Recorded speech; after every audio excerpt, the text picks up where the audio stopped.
जी, अस्सलाम वालेकुम dear students. Hopefully आप सब खैरियत से होंगे। सो लास्ट लेक्चर जो है वो 3.6 के ऊपर था हमारा, जिसमें हमने उसके पहले 20 क्वेश्चंस जो थे उनका ओवरव्यू लिया था। सो आज 21 क्वेश्चन से स्टार्ट करते हैं। तो देखिएगा 21 नंबर जो क्वेश्चन है इसमें लिखा हुआ है secant theta over sine theta plus cos theta. तो हम क्या करते हैं, इसको नॉमिनेटर को डिनोमिनेटर को दोनों को सीकेंट थीटा से मल्टीप्लाई कर लेते हैं और डिवाइड कर लेते हैं। ऊपर भी सीकेंट थीटा से मल्टीप्लाई करेंगे, स्क्वायर बन गया। नीचे भी सीकेंट थीटा से मल्टीप्लाई करेंगे। अब ये सीकेंट जो है ये 1/cos होता है। 1/cos इस साइन के साथ मिलकर tan थीटा बन जाएगा। cos cos ओवर cos में आएगा तो 1 बन जाएगा।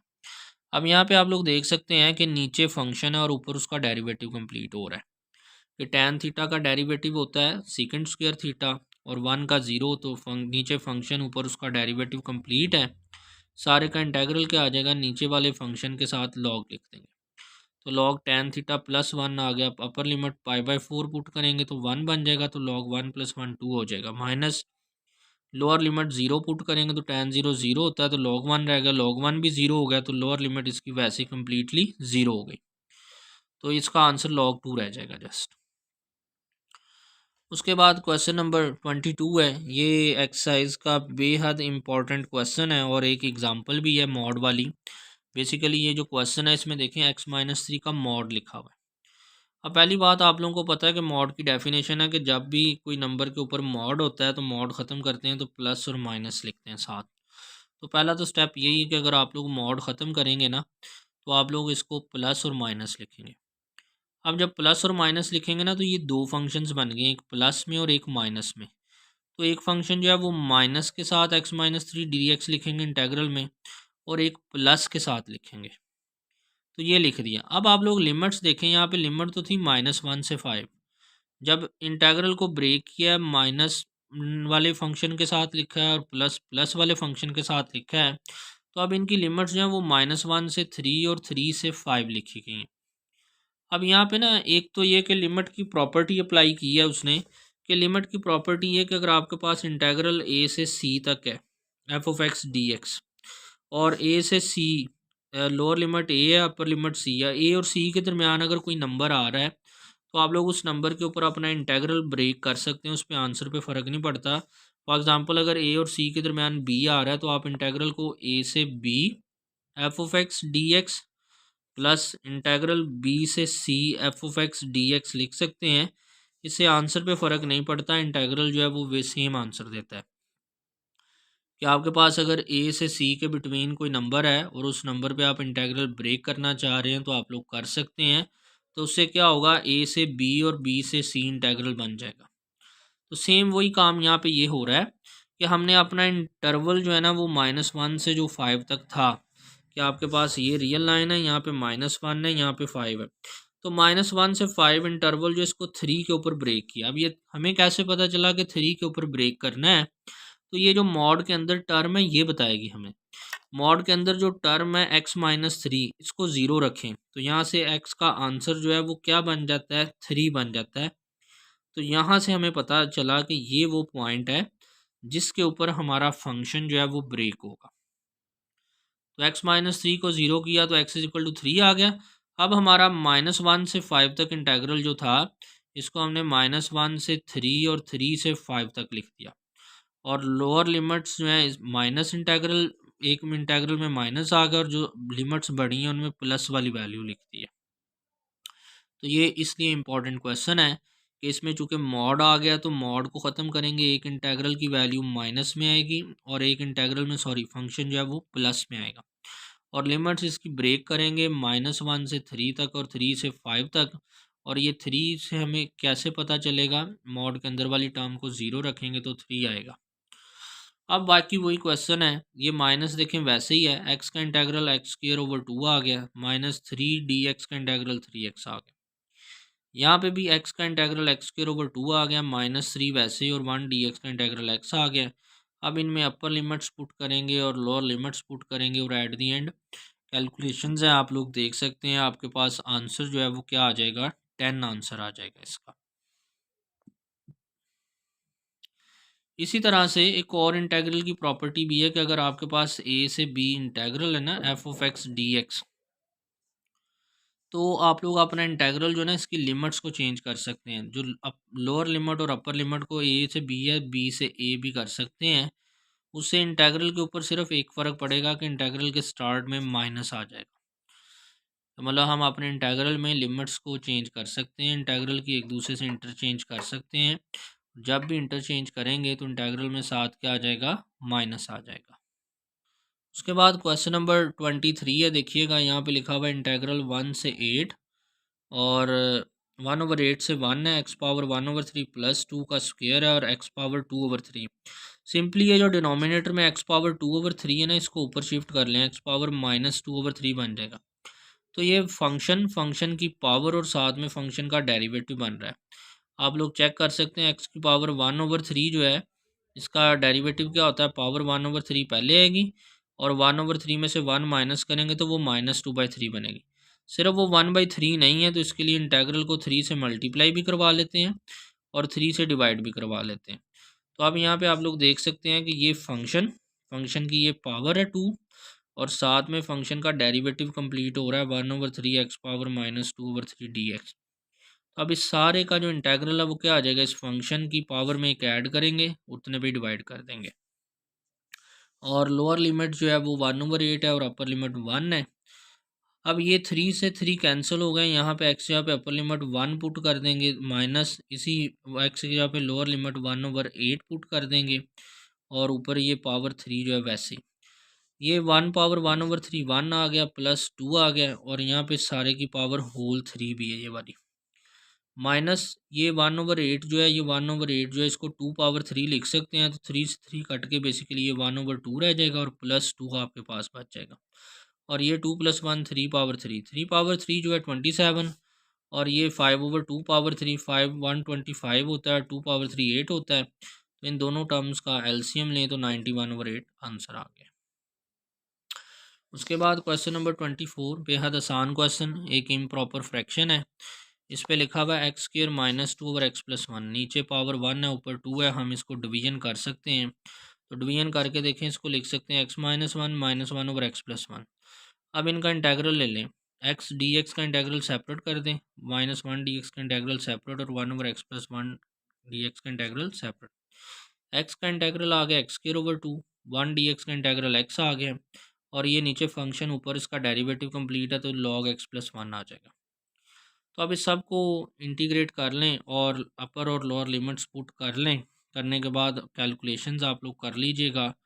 तो आप लोग देखेंगे कि आपका आंसर जो है वो 2 - log 2 आ जाएगा। तो यही इसका आंसर है। तो इसको आप लोग देख लीजिएगा और अंडरस्टैंड कर लीजिएगा और होपफुली आप लोग जो है इसका सॉल्यूशन जो है वो इजीली अंडरस्टैंड कर लेंगे। इसके बाद क्वेश्चन नंबर 25 देखिएगा। ये क्वेश्चन नंबर 25 में देखें, ये नीचे x-1 और x² + 1 है ना, जब इन दोनों फैक्टर्स को मल्टीप्लाई करेंगे तो ये टर्म बन जाएगी डिनोमिनेटर में x³ - x² + x-1। तो बेसिकली ये नीचे फंक्शन है और ऊपर उसका डेरिवेटिव कंप्लीट हो रहा है। तो इस सारे का इंटेग्रल जो है नीचे वाले फंक्शन के साथ जस्ट लॉग लिख देंगे, तो यही आसान सा सोल्यूशन है। अब अपर लिमिट में x की जगह पे हर जगह पे 3 पुट करेंगे, 3 पावर 3, 3 पावर 2, 3 और -1 और माइनस लॉग के साथ 2 पावर 3, 2 पावर 2 प्लस 2 और -1। तो एट द एंड आंसर आपके पास क्या आ जाएगा, log 20/5 which is equal to log 4। So उसके बाद बात करते हैं क्वेश्चन नंबर 26 की और क्वेश्चन नंबर 27 की। ये क्वेश्चन जो हैं ये सिमिलर हैं और एक एग्जांपल है वो भी सिमिलर है इनके। तो 27 क्वेश्चन करते हैं, इसमें 26 जो है वो भी आ जाता है। तो देखें, ये लिखा हुआ है 27 क्वेश्चन में 0 से π/4 लिमिट है और ये 1/1 + sin x लिखा हुआ है।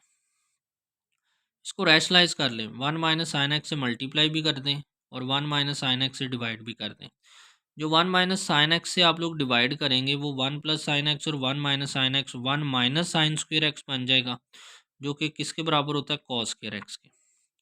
अब ये 1 को cos² x के नीचे सेपरेट लिख दें, साइन को cos के नीचे और डॉट cos जो है वो सेपरेट लिख दें। तो ये 1/cos² x sec² x बन गया और एक sin/cos जो है वो tan बन जाएगा, एक 1/cos जो है वो secant बन जाएगा। अब इन दोनों के इंटेग्रल सेपरेट कर दें, secant square x d x का इंटेग्रल सेपरेट और टेन एक्स सीकेंड एक्स का integral separate. Secant square x का इंटेग्रल आ गया टेन एक्स और ये सीकेंड एक्स टेन एक्स का इंटेग्रल आ गया सीकेंड एक्स। अब यहाँ पे अपर लिमिट और लोअर लिमिट पुट कर दें, सीकेंड में भी अपर लिमिट और लोअर लिमिट पुट कर दें, तो एट दी एंड आपके पास आंसर आ जाएंगे ten pi over four minus ten zero और minus second pi over four minus zero. Ten pi over four one होता है, टेन ज़ीरो ज़ीरो होता है, second pi over four square root two होता है, सीकेंड ज़ीरो वन होता है, तो ये माइनस माइनस प्लस वन, तो two minus two square root answer इसका आ जाएगा। सो इसके बाद देखिएगा क्वेश्चन नंबर 28 है, ये लिखा हुआ है जी 3x over four minus three x. तो जो नीचे स्क्वायर रूट के अंदर टर्म है ना वही ऊपर कंप्लीट करनी है, तो 3x ऊपर है तो लेकिन वो प्लस का माइनस का चाहिए, तो इंटेग्रल को बाहर और अंदर माइनस से मल्टीप्लाई करवा दें।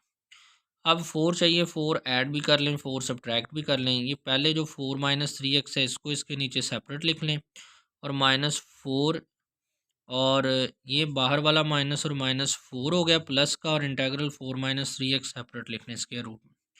अब ये ऊपर पावर 1 है और इस पावर को 1/2 और 1/2 लिख सकते हैं कि जैसे आपके पास नंबर होता है 2 तो आप उसको स्क्वायर रूट टू लिख सकते हैं। इस तरह 4 माइनस थ्री एक्स को 4 minus three x square root 4 minus three x रख सकते हैं ताकि एक से एक कट जाए, और ये 4 वैसे ही, और ये 4 माइनस थ्री एक्स ऊपर चल के पावर -1/2 बन गया। अब ये आपके पास रह गया जी 4 माइनस थ्री एक्स की पावर 1/2 और यहाँ पे 4 माइनस थ्री एक्स की पावर -1। अब फंक्शन पावर साथ डेरिवेटिव कंप्लीट कर लें, माइनस थ्री एक्स बनता है, तो आप लोग क्या करें सारे इंटेग्रल को -3 से मल्टीप्लाई भी करवा दें और डिवाइड भी। तो ये देखिएगा यहाँ पे भी यही काम किया, ये माइनस तो पहले ही था, -1/3 से डिवाइड कर दिया और -3 से मल्टीप्लाई कर दिया, तो ये पहला इंटेग्रल बन गया। ये प्लस का 4 वैसे ही, और यहाँ पे भी -1/3 से डिवाइड करवा दिया और -3 से मल्टीप्लाई करवा दिया। अब क्या हुआ, ये माइनस और माइनस प्लस के 1/3 बन गए। फंक्शन पावर साथ में डेरिवेटिव कंप्लीट है तो फंक्शन की पावर में एक ऐड करेंगे, 3/2 बन जाएगा और उतने पे ही डिवाइड कर देंगे। तो अब ये 2 ऊपर चला गया और 3 9 बन गए, तो ये 2/9 बन गया, 4 माइनस थ्री एक्स पावर 3/2 बन गया।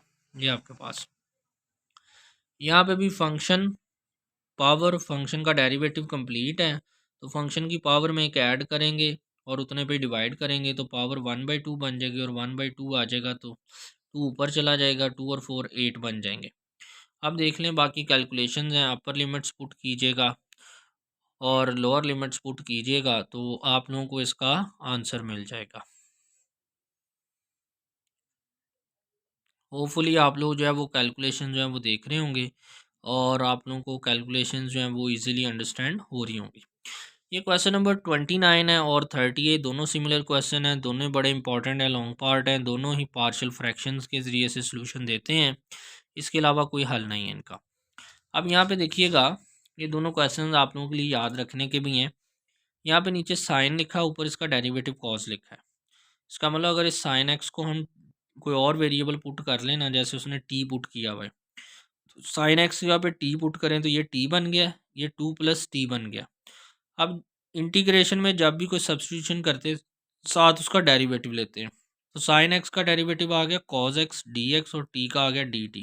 तो ये कॉज एक्स डी एक्स ऊपर लिखा हुआ है, इस कॉज एक्स डी एक्स जगह पे डी टी आ जाएगा, यहाँ पे टी आ जाएगा डॉट 2 + टी आ जाएगा। अब हमने अपना क्वेश्चन जो है ना सारे का सारा वो एक्स वेरिएबल से टी वेरिएबल में लेके चले गए हैं, तो ये हमारी जो लोअर और अपर लिमिट है ये भी एक्स वेरिएबल के रिस्पेक्ट से है। अब हमें इन्हें टी के रिस्पेक्ट से लेके जाना है, तो वो कैसे बनेंगे देखें, हमने जो सब्स्टिट्यूशन की कि साइन एक्स को टी पुट कर दें, यहाँ पे इस एक्स की जगह पे लोअर लिमिट पुट करेंगे ना π/6, तो साइन 30 बनता है 1/2।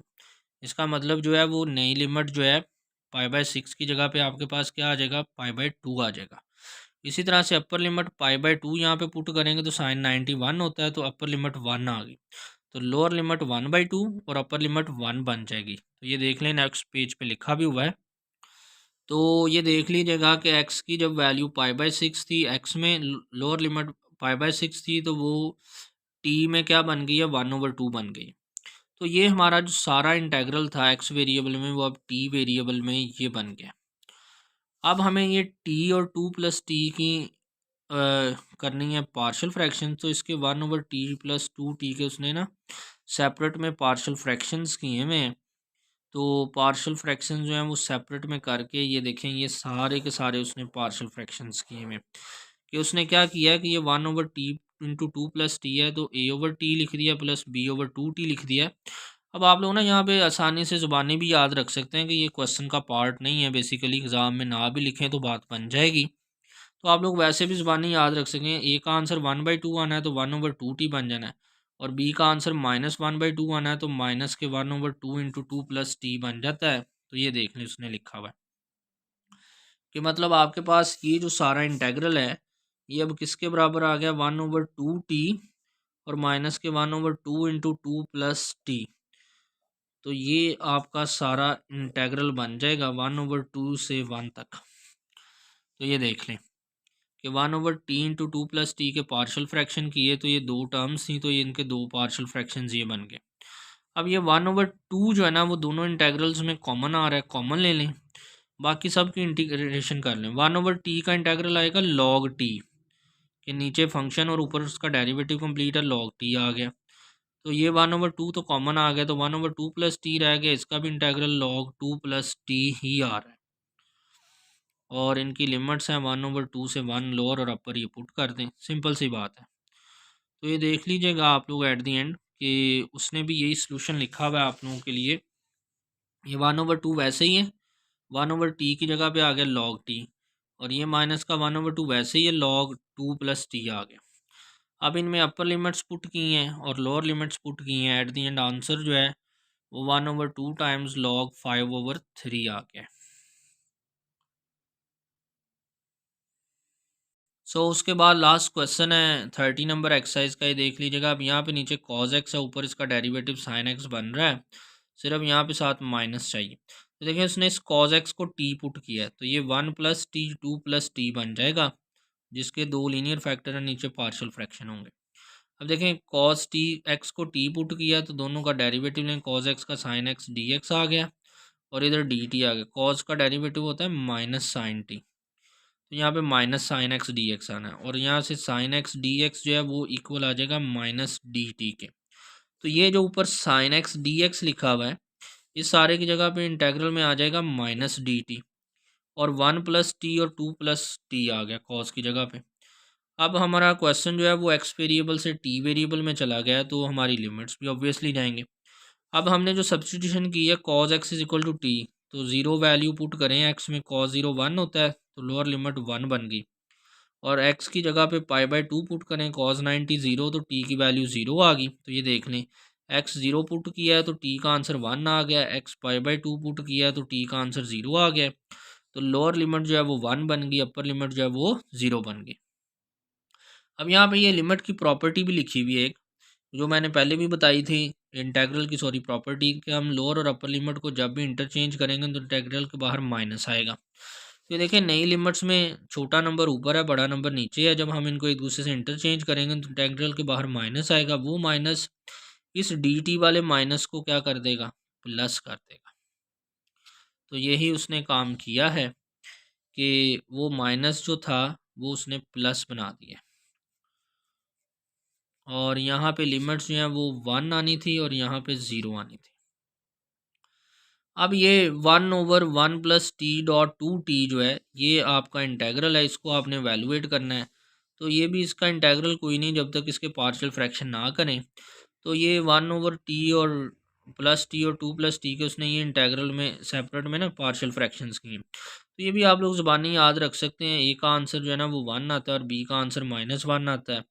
तो 1/1+t और माइनस के 1/2+t, ये इसके दो पार्शियल फ्रैक्शंस बनते हैं। तो ये देख लें,